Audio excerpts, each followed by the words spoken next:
एक बार की बात है, एक बहुत बड़ी आर्ट गैलरी ने कॉन्टेस्ट डिक्लेयर किया। उसमें उन्होंने अनाउंस किया कि जो भी पेंटर पीस को डिपिक्ट करने वाली वर्ल्ड की सबसे अच्छी पेंटिंग बनाएगा उसको $10 मिलियन का इनाम मिलेगा। ये बात पूरी दुनिया में फैल गई और पूरी दुनिया से हजारों पेंटर्स ने अपनी अपनी पेंटिंग भेजी उस कॉन्टेस्ट में पार्टिसिपेट करने के लिए। उन हजारों पेंटिंग्स में से जो इस कॉन्टेस्ट के जजेस थे उन्होंने फाइनली 100 पेंटिंग्स को शॉर्टलिस्ट किया और उन 100 पेंटिंग्स की एक एग्जीबिशन लगाई। उस एग्जीबिशन में इन सारे पेंटर्स को तो इन्वाइट किया ही किया, साथ ही साथ मीडिया वाले भी बैठे हुए थे और मीडिया वालों के साथ हजारों लोगों की भीड़ भी जमा थी। क्योंकि प्राइज अमाउंट इतना बड़ा था तो सबका इंटरेस्ट था ये जानने में कि कौन जीतेगा, कि वो पेंटिंग कैसी होगी और कौन वो पेंटर होगा जिसको इतना बड़ा अमाउंट मिलेगा।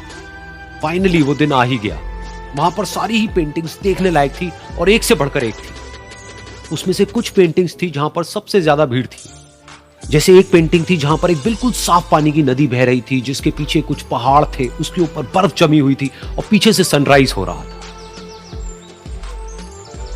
एक और पेंटिंग थी जहां पर पेंटर ने पीस को डिपिक्ट किया था फुल मून नाइट के थ्रू, यानी कि एक बिल्कुल पीसफुल लेक थी जिसका पानी बिल्कुल स्टिल था, इतना स्टिल कि उसके अंदर आप रिफ्लेक्शन देख सकते थे आसपास में जो भी कुछ था उसका, बिल्कुल एक मिरर की तरह। और बिल्कुल डार्क आसमान में कुछ तारे चमक रहे थे और एक चांद चमक रहा था। उसके अलावा एक पेंटिंग थी जिसमें बिल्कुल सफेद बादल थे, नीला आसमान था और बिल्कुल हरी हरी घास थी। यानी कि सारी ही पेंटिंग्स ऐसी जिसको देख करके ही मन शांत हो जाए। तो कॉन्टेस्ट बहुत ही टफ था क्योंकि सारी पेंटिंग्स एक से बढ़कर एक थी। तो जजेस के लिए शॉर्टलिस्ट करना कि कौन सी पेंटिंग बेस्ट है, that was very very difficult.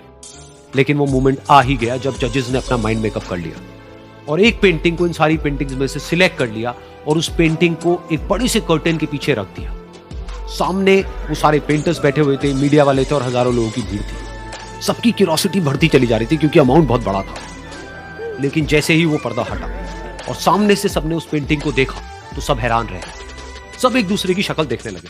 किसी को कुछ समझ नहीं आ रहा था कि एक्चुअल में हो क्या रहा है, क्योंकि वो पेंटिंग जो वहां पर दिख रही थी वो दूर दूर तक शांति को डिपिक्ट नहीं कर रही थी। तो सबको लगा कि शायद उस आर्ट गैलरी से कोई गलती हुई है या जजेस से कोई गलती हुई है और किसी गलत पेंटिंग को वहां पे रख दिया है। तो कुछ पेंटर्स एक साथ गए, जाकर के उस आर्ट गैलरी के ओनर से मिले और जाकर के उससे पूछा कि क्या ये कोई गलती है, गलती से कहीं कोई गलत पेंटिंग तो आपने वहां पे नहीं रख दी है। तो आर्ट गैलरी वाला थोड़ा सा मुस्कुराया और बोला नहीं, ये पेंटिंग बिल्कुल ठीक है।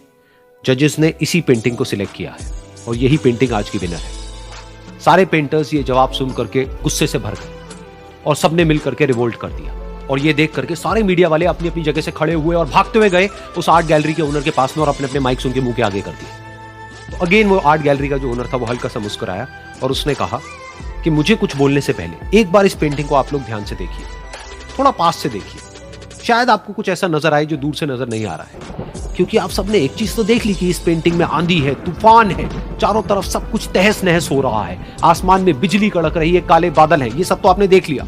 लेकिन एक चीज नहीं देखी कि इस पेंटिंग में एक घर भी है। उस घर में एक छोटी सी खिड़की है जहां पर एक आदमी खड़ा हुआ है। ध्यान से जाकर के देखिए, वो जो आदमी खड़ा हुआ है और बाहर देख रहा है उस घर से, उसके चेहरे पर कोई डर नहीं है बल्कि एक हल्की सी मुस्कान है, एक ठहराव है, एक सुकून है।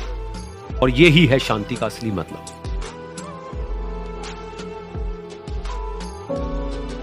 यानी कि शांति का मतलब यह नहीं है कि हमारे बाहर सब कुछ शांत है और फिर हम शांत हैं, क्योंकि वो टेम्पररी है।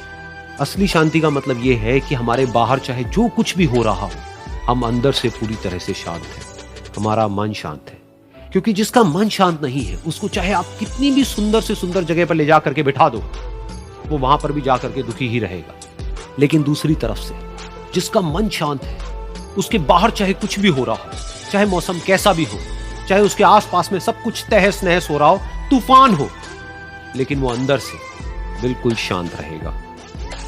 और यही है शांति का असली मतलब।